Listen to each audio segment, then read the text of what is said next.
ArsenalFanTV, Mo, disappointing tonight, mate.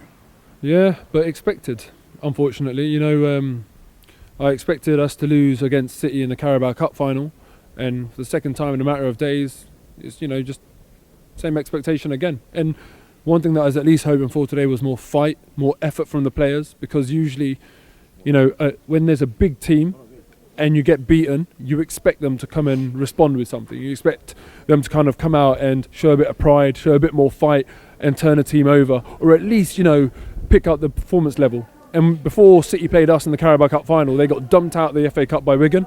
And I said I'm very nervous because they're going to come and they're a big team, the way they play the game. They've got leaders, they've got a winning mentality. And I was very worried because I thought they're going to come and prove a point now. And anyone that was today hoping that Arsenal would do the same as what City did after getting knocked out of the FA Cup. I was hoping that. But you're very much mistaken. Is it we're just not good enough? Is it a lack of confidence? Or is it the manager? Which one is it? Absolutely all three of those things and many more things. It really is. You know, like there's very little things where I can say in the club are working to their full potential or are geared towards success. The fact of the matter is, you know, you look at the players now, and I've said this in the past as well. Are they really playing for the manager?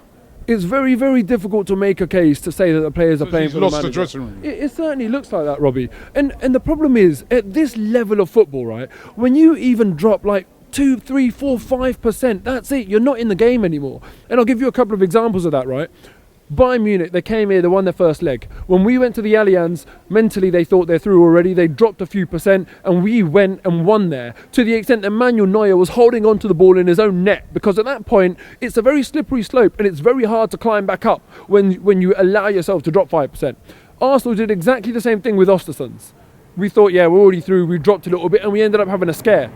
And for me, what I see happening now at Arsenal, the team, it seems like they've lost faith in the setup, in the way they do things. It seems like they've given up a bit of effort or desire. They've dropped 5% or whatever it is, and that's it. Now we're nowhere to be seen. And it's very, very worrying times, man, because, you know, all we've got now to hold on to is the Europa League, and it is absolutely crucial that we go and win that. And I said before about the Carabao Cup that it's the irrelevant cup. I can't see us winning that. Nor can I. If I'm being 100% honest. Nor can I. Look, I said the Carabao Cup was an irrelevant cup, and the Europa League is a redemption trophy. That's what it is. Yeah, it's not a big trophy. Don't get me wrong, but it's redemption. It's basically I don't want to hear an apology. I want to see an apology. And the apology that I want for our final league position last year, I want that apology in trophy form, and that is the Europa League. But are we better than RB Leipzig? Are we better than Atletico Madrid? Are we better than Milan?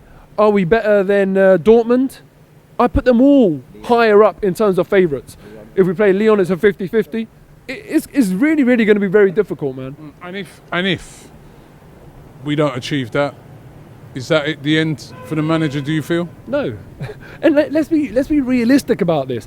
Arsene Wenger, how many times, honestly, if we were to do a study, would we hear over his, you know, couple of decades of reign, hear him say, "I've never left a contract. I've never broken a contract." Can he justify staying on? I mean, we were going backwards. He doesn't need to justify it. Who's saying he needs to justify it? Well, the fans are saying justify it. And who are we? Well, yeah, we're nothing at the moment. But what influence do we have? None whatsoever. So let's get realistic, man. We go around in circles all the time. It's like Groundhog Day. But is that good? You know what? No, I know what you say. I know what you're saying here. We've come to the point in the season again when you're saying to people, does the manager have to go? You said it last year. When are they going to start listening to the fans then? They're not going to. They're not going to listen to their fans. Well, if they don't start listening to the fans, what's going to start happening is what you saw tonight. No, a half-empty stadium. That's not just down to the weather tonight. It's not just down to the weather, but listen, all things considered, it's a weeknight, it's horrific weather, worse than we've ever known, basically. And, you know, we're coming off of a very bad loss. Didn't affect the City fans. They were there. But you know, as well as I do, away support is a different kettle of fish. But we know that part of that reason is what's going on with the club. You tell me, right, if we were top of the league and we were inviting a big team to our place and we're on that final stretch to winning the Premier League, this place would have been heaving tonight. It would have been full. We all know that. But the club, do you think they're honest enough? Do you think they're really going to look at it and say, look, there's a problem here? Or are they going to say, no, it was snow. It was a Thursday night and it was snow? That's what the club are going to say. So do you think more of the same? until this changes? I do not see the players playing for the manager, and therefore I don't see that changing anytime soon. And the problem with that is, right, when you have the players who have lost faith in the manager, we saw it with Chelsea, right, what they did. They forced Mourinho out. You know, they forced Villas-Boas out. They've done it a few times. When you see that happening, you cannot change the entire dressing room. It's illogical. It's just unrealistic. You have to change the manager. So, until Arsene Wenger leaves, it seems as though the players aren't going to be playing for him. The way I see it, I think there needs to be an honest conversation with the players, and they need to sit them down and say, look, are you, just even if it's like on an anonymous basis, are you playing for this manager? Do you believe in this manager? Do you think you can achieve any success with this manager? And if they say yes, then fine. Then prove it and he can stay on. But the relationship is untenable. Arsene Wenger's position is untenable if the players are not playing for him. They should ask them the question honestly. And if the players say, look, in all honesty, I don't see him as the right man for the job anymore, and no, you know, I don't have faith in him, I don't believe in him, then he has to go. And when you look at the cold hard numbers, because let's face it, that's what Cranky cares about. Arsene Wenger gets what, 8.5 million a year over the course. Even if we were to pay him off and then qualify for Champions League either this season or next season, you've made that money back.